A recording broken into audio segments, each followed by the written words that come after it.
Hey friend, this is Shubham Kumar और आज हम बात करेंगे career opportunities for PCM students after class 12। ठीक है, हमें काफ़ी ज़्यादा कन्फ्यूजन हो रही होती है हम क्लास 12 के बाद हम किस चीज़ में अपना करियर परस्यू करेंगे। तो आज हम उन्हीं सारी अपॉर्चुनिटीज़ को देखेंगे, ओवरव्यू लेंगे कि किस चीज़ में हम ज़्यादा सूटेबल होंगे या किस चीज़ में हमारा ज़्यादा इंटरेस्ट होगा। तो चलो शुरू करते हैं। तो सबसे पहले जो हमारे पास करियर अपॉर्चुनिटी आती है वो होती है नेशनल डिफेंस एकेडमी। ये एक एकेडमी होती है जो तीनों डिफेंस फोर्सेस के ऑफिसर्स को ट्रेन करती है, आर्मी, नेवी और एयरफोर्स। इसका सिलेक्शन प्रोसीजर कैसे होता है? सबसे पहले आपको इसका रिटर्न एग्ज़ाम देना होता है जो यूपीएससी कंडक्ट कराती है। उसके बाद इसको आपको एसएसबी देना होता है। एसएसबी क्वालिफाई करने के बाद आपको एक मेडिकल देना होता है और मेडिकल क्वालिफाई करने के बाद आपकी एक मेरिट लिस्ट प्रिपेयर होती है जिसके बेसिस के ऊपर आप इंडियन आर्मी, इंडियन नेवी और इंडियन एयरफोर्स के लिए एकेडमी ज्वाइन करते हो। देन जो नेक्स्ट हमारे पास अपॉर्चुनिटी होती है वो होती है बैचलर ऑफ टेक्नोलॉजी। ठीक है, ये 4 साल का कोर्स का ड्यूरेशन होता है। इसके लिए आपको जेईई मेंस पेपर 1 देना होता है अगर जो आपको एनआईटीज़ या आईआईटीज़ में सिलेक्शन लेना होता है। काफ़ी सारे प्राइवेट इंस्टीट्यूशंस होते हैं जो जेईई मेंस के बेसिस के ऊपर ही अपने कॉलेज में एडमिशन लेते हैं। ठीक है, एक दो इंस्टीट्यूशंस को छोड़ के, जैसे बिट्स हो गया, बिट्स का अपना अलग पेपर होता है। ठीक है, तो 4 साल के कोर्स का ड्यूरेशन होता है और बीटेक में आप चाहे कंप्यूटर साइंस ले सकते हैं, इलेक्ट्रिकल ले सकते हैं, ठीक है, मैकेनिकल ले सकते हैं, आईटी ले सकते हैं। तो आप इन सभी फील्ड में आप अपनी ग्रेजुएशन परस्यू कर सकते हैं। और बीटेक करने के बाद आप चाहे तो एमबीए कर सकते हैं, 2 साल की कोर्स का ड्यूरेशन होता है। ठीक है, एमटेक कर सकते हैं 2 साल के लिए। ठीक है, सिविल सर्विसेज को ज्वाइन कर सकते हैं, गेम डिज़ाइनर बन सकते हो, आर्म फोर्सेस को ज्वाइन कर सकते हो, मर्चेंट नेवी को ज्वाइन कर सकते हो, आप एज एन अपना कोई स्टार्टअप शुरू कर सकते हो। ठीक है, आप अगर जो आपको एमबीए इंडिया से करनी है तो आपको कैट का एग्ज़ाम देना होगा। अगर जो आपको फॉरेन कंट्रीज से करनी है तो आपको जीमैट का एग्ज़ाम देना होगा। Okay, now next career opportunity देखते हैं।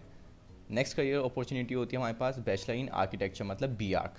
ठीक है, इसके लिए आपको जेईई मेंस पेपर 2 देना होता है। जो इसकी ग्रेजुएशन का ड्यूरेशन होता है वो होता है 5 साल का। ठीक है, 2 स्टेज में होता है, पहले 3 साल फिर प्लस 2 ईयर्स।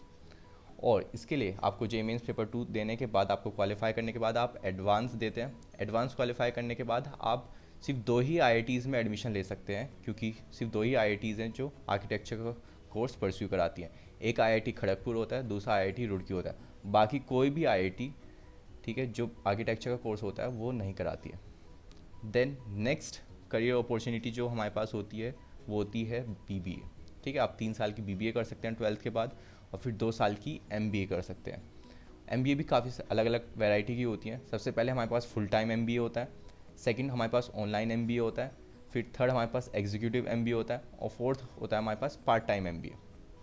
अब एमबीए में भी काफ़ी सारी चीज़ें होती हैं। आप फाइनेंस में एमबीए कर सकते हो, मार्केटिंग में कर सकते हो, ह्यूमन रिसोर्स मैनेजमेंट में कर सकते हो, इंटरनेशनल बिजनेस में कर सकते हो, रूरल मैनेजमेंट में कर सकते हो, बिजनेस एनालिटिक्स में कर सकते हो। ठीक है, supply chain, agri business management हो गया, एंटरप्रेन्योरशिप एंड फैमिली बिजनेस हो गया, हेल्थ केयर हो गया। ये सभी नीचे आपको इस फिगर में दिख जाएंगे। ओके, नेक्स्ट हमारे पास फिफ्थ अपॉर्चुनिटी होती है बैचलर ऑफ होटल मैनेजमेंट, या कह सकते हैं हम बीएचएम। ठीक है, इसका जो कोर्स का ड्यूरेशन होता है वो भी 4 साल का होता है और इसके बाद होटल मैनेजमेंट 4 साल के कोर्स के करने के बाद आप या तो एमएससी कर सकते हो होटल मैनेजमेंट में या आप एमबीए कर सकते हो होटल मैनेजमेंट में। देन नेक्स्ट करियर अपॉर्चुनिटी हमारे पास होती है लॉ। ठीक है, इसके लिए अगर जो आपको एक अच्छी यूनिवर्सिटी से करना होता है तो आपको क्लैट एग्ज़ाम अपना क्वालिफाई करना होता है। 5 साल का इसका कोर्स का ड्यूरेशन होता है। बट सपोज़ आप 12th के बाद कोई ग्रेजुएशन कर लेते हो, उसके बाद सोचते हो कि चलो मैं अब लॉ कर लेता हूँ, तो उसके लिए भी यहाँ पर एक प्रोसीजर होता है। आपको जो एलएलबी की डिग्री होती है वो सिर्फ 3 साल की होती है फिर। ठीक है, सपोज़ आपने बीएससी करी हुई है तो आपको फिर एलएलबी करनी है तो आपको वो सिर्फ 3 साल की होगी। लेकिन अगर जो आप 12th के बाद करते हैं तो वो 5 साल की ड्यूरेशन होगा। ठीक है, तो आप बीएससी, बीबीए या बीकॉम के बाद भी लॉ कर सकते हैं या एलएलबी कर सकते हैं 3 साल के लिए। देन नेक्स्ट हमारे पास करियर अपॉर्चुनिटी होती है बीएससी। ठीक है, तो आप 12th के बाद बीएससी कर सकते हो, 3 साल की कोर्स की ड्यूरेशन होती है। ठीक है, बीएससी में आप यहाँ पर पीसीएम और पीसीबी वाले दोनों बच्चों के लिए यहाँ पर ये ऑप्शन है। आप मैथ्स में कर सकते हो, बायो में कर सकते हो अगर जो आप पीसीबी से, एग्रीकल्चर में कर सकते हो, जूलॉजी में कर सकते हो अगर जो आप सेम पीसीबी से हो, हॉर्टिकल्चर में कर सकते हो, बायोटेक्नोलॉजी में कर सकते हो, आप ऑनर्स कर सकते हो फिजिक्स, केमिस्ट्री और मैथ्स में, आप आईटी में बीएससी कर सकते हो, एटसेट्रा। काफ़ी और भी अपॉर्चुनिटीज़ होती हैं जिसमें आप बीएससी कर सकते हो। अब बीएससी के बाद आप एमएससी कर सकते हो 2 साल के लिए। ठीक है, फिर उसके बाद आप पीएचडी कर सकते हो। ठीक है, पीएचडी ऑलमोस्ट 3 साल की होती है। ठीक है, एग्जैक्ट 3 साल की नहीं होती है, क्योंकि हर एक कंट्री पे डिपेंड करती है कि वहाँ पर वो पीएचडी कितने साल की कराएं, ठीक है। बट 3 साल से ज़्यादा की नहीं हो सकती, ठीक है। कहीं पर हो सकता है कि आपको 2 साल की देखने को मिले। नेक्स्ट करियर अपॉर्चुनिटी हमारे पास होती है मर्चेंट नेवी, ठीक है। तो मर्चेंट नेवी के लिए आपको IMU CET का एग्ज़ाम देना होता है, कि अगर जो आपको एक अच्छी कॉलेज में जाना है, ठीक है।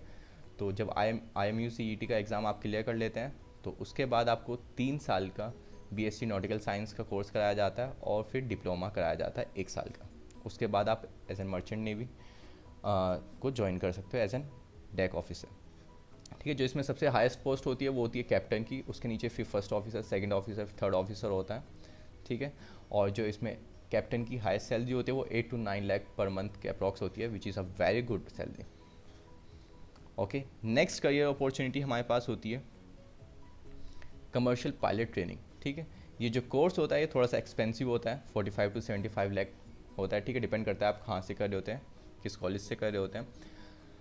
और जो इसमें एलिजिबिलिटी क्राइटेरिया की हम बात कर लेते हैं, ठीक है। सबसे पहले आपको चाहिए होता है लाइसेंस, ठीक है। आपको पायलट मतलब प्लेन को उड़ाने के लिए आपको लाइसेंस चाहिए होता है। तो उसके लिए सबसे पहले जो मैंडेटरी चीज़ होती है वो होती है 200 आवर्स की फ़्लाइंग, ठीक है। कि आपको एक्सपीरियंस होना चाहिए, आपने 200 घंटे जो एरोप्लेन है उसको उड़ाया हो। देन सेकंड, आपको जो थ्योरी के एग्ज़ाम्स होते हैं वो क्वालिफाई करना ज़रूरी होता है। और बाकी जितने भी आपके इंस्टीट्यूशंस में, ठीक है, एकेडमिक्स में एग्ज़ाम्स होते हैं वो भी आपको पास करने या क्लियर करने ज़रूरी होते हैं।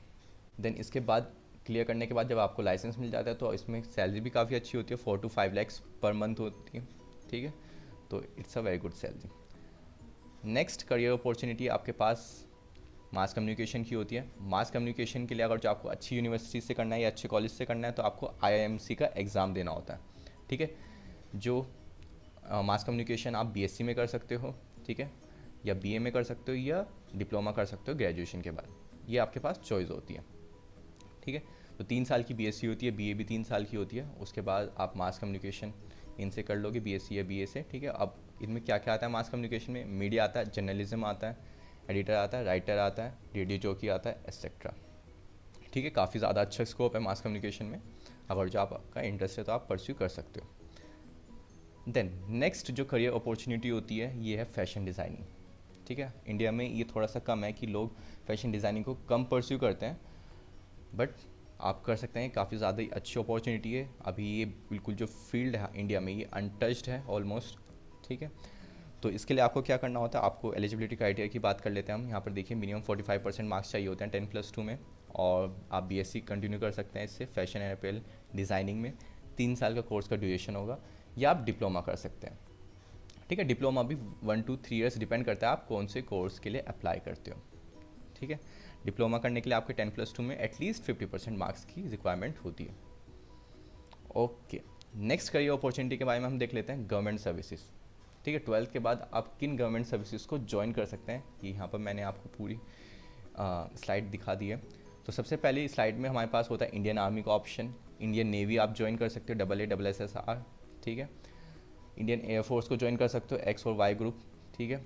BSF को ज्वाइन कर सकते हो, बॉर्डर सिक्योरिटी फोर्स। CRPF को ज्वाइन कर सकते हो, CISF को ज्वाइन कर सकते हो, railway clerks and constable, station master, ticket collector की ज्वाइन कर सकते हो आप। LDC मतलब लोअर डिवीजन क्लर्क होता है, HDC हायर डिवीजन क्लर्क होता है, और SSC होता है स्टेनोग्राफर, ठीक है। तो ये सारी करियर अपॉर्चुनिटीज़ होती हैं गवर्नमेंट सर्विसेज में 12th के बाद, ठीक है। देन नेक्स्ट करियर अपॉर्चुनिटी की बात करें वो होती है इवेंट मैनेजमेंट, ठीक है।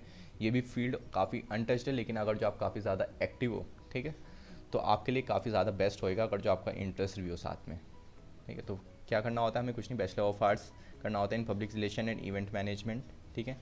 या आप BBA भी कर सकते हैं, bachelor of business administration in event management, या आप डिप्लोमा भी कर सकते हैं ग्रेजुएशन के बाद डिप्लोमा, ठीक है। तो 12th के बाद आप इस करियर अपॉर्चुनिटी को भी परस्यू कर सकते हैं।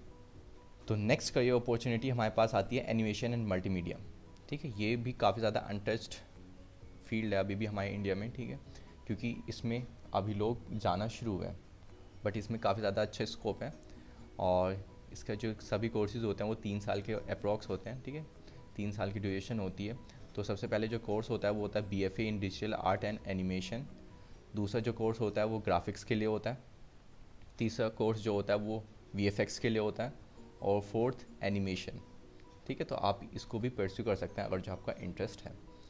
देन द लास्ट ऑप्शन हमारे पास ये जो करियर अपॉर्चुनिटी होती है, ठीक है, वो होती है कैबिन क्रू या एयर होस्टेस की।